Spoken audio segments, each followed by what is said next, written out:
시청자 여러분, 안녕하십니까? 4월 18일 금요일 이번 주 마지막 뉴스 전해드립니다. 먼저 미국 뉴스입니다. 미국 워싱턴을 방문한 이탈리아 멜로니 총리와 트럼프 대통령이 미 EU 간 새로운 무역협정 가능성을 두고 긍정적인 신호를 보냈습니다. 트럼프 대통령은 100% 무역협정이 체결될 것이라며 다만 공정한 협정이어야 한다고 강조했고, 멜로니 총리는 서방을 다시 위대하게 만들기 위한 첫걸음이라고 화답했습니다. 멜로니 총리는 트럼프가 유럽산 제품에 관세를 부과했다가 일시 중단한 이후 워싱턴을 방문한 첫 유럽 정상입니다. 양측은 무역 외에도 방위비 분담, 이민 문제 등 주요 현안을 논의했으며, 트럼프 대통령은 이탈리아와의 협상은 물론 다른 나라들과도 3에서 4주 안에 협상을 마무리하겠다고 자신감을 내비쳤습니다. 이번 회담에서 실질적 성과는 없었지만 멜로니 총리가 트럼프를 로마로 초청하는 데 성공하면서 유럽 내에서 트럼프와 소통할 수 있는 지도자로서의 입지를 더욱 굳혔습니다. 다음 뉴스입니다. 트럼프 대통령이 국토안보 자문위원회를 새롭게 구성했다고 밝혔습니다. 이번 위원회는 크리스티 노엄 국토안보부 장관이 이끌며 남부국경의 불법 이민과 펜타닐 밀반입 차단 등 핵심 안보 현안에 대해 조언하게 됩니다. 위원으로는 헨리 맥마스터 사우스캐롤라이나 주지사, 폭스뉴스의 마크 레빈, 방송인 보디트, 공화당 전국위원회 조셉 그루터스 등이 참여합니다. 트럼프 대통령은 분야별 최고 전문가들이 모였다며 국경을 지키고 미국을 다시 안전하게 만들 것이라고 강조했습니다. 노엄 장관은 불법 체류 범죄자 추방과 마약 밀수 차단에 집중하겠다고 밝혔습니다. 다음 뉴스입니다. 미국 플로리다 주립대학교 캠퍼스에서 총격 사건이 발생해 2명이 숨지고 6명이 다쳤습니다. 경찰은 용의자인 피닉스 아이크너가 캠퍼스 학생회관 인근에서 무차별적으로 총격을 가했다고 밝혔으며, 아이크너는 현장에서 경찰에 의해 제압돼 병원으로 이송됐습니다. 그는 현직 보안관 부국장의 아들로 어머니의 개인 권총을 사용한 것으로 확인됐습니다. 숨진 2명은 학생이 아닌 것으로 파악됐고, 다른 부상자 중 1명은 총격을 피해 도주하다 다친 것으로 전해졌습니다. 사건 발생 직후 캠퍼스에는 대규모 경찰 병력이 투입됐고, 대학 측은 학생들에게 엄폐 및 대피를 긴급 통보했습니다. 플로리다주 당국은 범행 동기를 조사 중이며, 이번 사건이 지역사회와 학생들에게 큰 충격을 안겼다고 밝혔습니다. 다음 뉴스입니다. 우크라이나가 미국과의 광물협정 체결을 위한 첫 단계로 협정 이항서에 서명하며 본격적인 협상에 돌입했습니다. 율리아 스비리덴코 우크라이나 경제장관은 투자펀드 조성을 포함한 미국과의 경제 파트너십 확대를 위한 첫걸음이라고 설명했습니다. 트럼프 대통령은 협정 서명이 오는 24일 이뤄질 것이라고 밝혔고, 미 재무부 역시 같은 주 안에 협상을 마무리할 계획이라고 밝혔습니다. 협정 초안에는 미국의 지원을 부채로 보지 않겠다는 문구도 포함된 것으로 알려졌습니다. 한편 미국과 유럽 주요국은 파리에서 우크라이나 종전 협상을 위한 릴레이 회담을 시작했으며, 엘리제궁은 우크라이나의 견고한 평화를 위한 합의에 도달했다고 전했습니다. 다음은 한국 뉴스입니다. 한중 자유무역협정 2단계 제11차 협상이 지난 15일부터 4일간 중국 베이징에서 열렸습니다. 중국 상무부는 이번 협상에서 서비스 무역, 투자, 금융 서비스, 네거티브 리스트 등을 중심으로 실질적이고 건설적인 논의가 이뤄졌다고 밝혔습니다.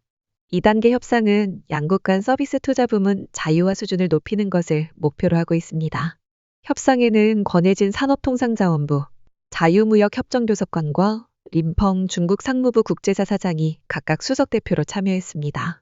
양국은 이번 회의에서 긍정적인 진전을 이뤘다는 데 의견을 같이 했고, 향후 후속 협상을 이어가기로 했습니다.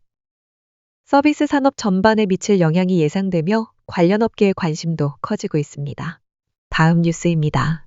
정부가 3분기 중 중국 단체 관광객에 대한 한시적 비자 면제 도입을 추진하면서 기대와 우려가 동시에 제기되고 있습니다. 18일 열린 관계부처 합동 토론회에서는 내수 진작 효과에 대한 긍정적 전망과 함께 불법 체류 증가에 대한 경계의 목소리도 나왔습니다. 전문가들은 중국의 일방적 무비자 조치에 대응해 양국 관계 개선과 관광산업 회복을 위한 기회로 삼아야 한다고 강조했습니다. 반면 이민정책 전문가들은 불법 체류 증가 가능성과 제도적 한계를 지적하며 신중한 도입과 단계적 시행 필요성을 제기했습니다. 일부 제안으로는 지역 소득 조건을 제한한 시범 도입과 위반 시 일시 중단 가능한 제도 설계가 언급됐습니다. 정부는 향후 제도 도입 시 사회적 리스크와 경제적 효과를 종합적으로 검토할 방침입니다. 다음 뉴스입니다. 미국이 고율 관세를 부과한 이후 한국산 철강의 대미 수출이 크게 줄어든 것으로 나타났습니다. 한국무역협회에 따르면 지난 3월 한국의 대미 철강 수출은 전년 동월 대비 18.9% 감소한 3억 4천만 달러, 수출 중량은 14.9% 줄어든 25만 톤으로 집계됐습니다. 특히 자동차용 철강판 수출이 32.9% 급감한 반면 강관 제품은 오히려 소폭 증가해 제품별 희비가 엇갈렸습니다. 미국은 지난달부터 기존 철강 면세 쿼터를 폐지하고 철강과 알루미늄 모두에 대해 25%의 관세를 모든 국가에 일괄 적용하고 있습니다. 이에 따라 국내 철강업계는 미국 현재 생산 확대를 통해 대응에 나서고 있으며 현대제철은 루이지애나주에 대규모 제철소 건설을 추진 중입니다. 포스코도 이 사업에 공동 투자하는 방안을 검토하고 있는 것으로 알려졌습니다. 다음 뉴스입니다. 이번 주말 서울 도심 곳곳에서 대규모 집회가 잇따라 열릴 예정이어서 교통 혼잡이 예상됩니다. 경찰에 따르면 19일 토요일에는 전광훈 목사가 이끄는 자유통일당이 광화문 인근에서 18만 명 규모의 국민저항권 국민대회를 개최합니다.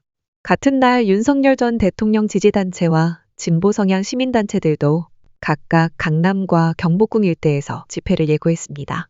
일요일에는 대한의사협회가 전국 의사총궐기 대회를, 전국 장애인차별철폐연대는 대학로에서 1박 2일 일정의 장애인 권리 보장 집회를 엽니다. 경찰은 교통경찰 270여 명을 배치하고 주요 집회 구간 주변 교통을 통제할 계획입니다. 시민들은 가급적 대중교통을 이용하고 차량 이용 시 실시간 교통 상황을 확인할 필요가 있습니다. 마지막 뉴스입니다. 국내 담배 판매량이 지난해에도 감소세를 이어가며 2년 연속 줄어든 것으로 나타났습니다. 기획재정부에 따르면 지난해 담배 총 판매량은 35억 3천만 갑으로 전년 대비 2.2% 줄었으며 실질 판매량도 면세분을 포함해 36억 8천만 갑으로 1.7% 감소했습니다. 관련 담배 판매는 28억 7천만 갑으로 4.3% 줄며 4년 연속 하락세를 이어갔습니다. 반면 관련형 전자담배는 8.3% 증가한 6억 6천만 갑으로 집계돼 점유율이 18.4%까지 올라섰습니다. 전자담배 비중은 2017년 2.2%에서 꾸준히 늘어나며 지난해 처음으로 18%를 넘겼습니다. 담배 판매로 거둔 제세 부담금은 11조 7천억 원으로 전년과 비슷한 수준을 유지했습니다. 데일리 SK닷컴에서는 깊이 있는 분석은 물론 다양한 이슈에 대한 흥미로운 뉴스를 매일 제공합니다. 이상으로 오늘의 뉴스를 마칩니다. 시청해주셔서 감사합니다.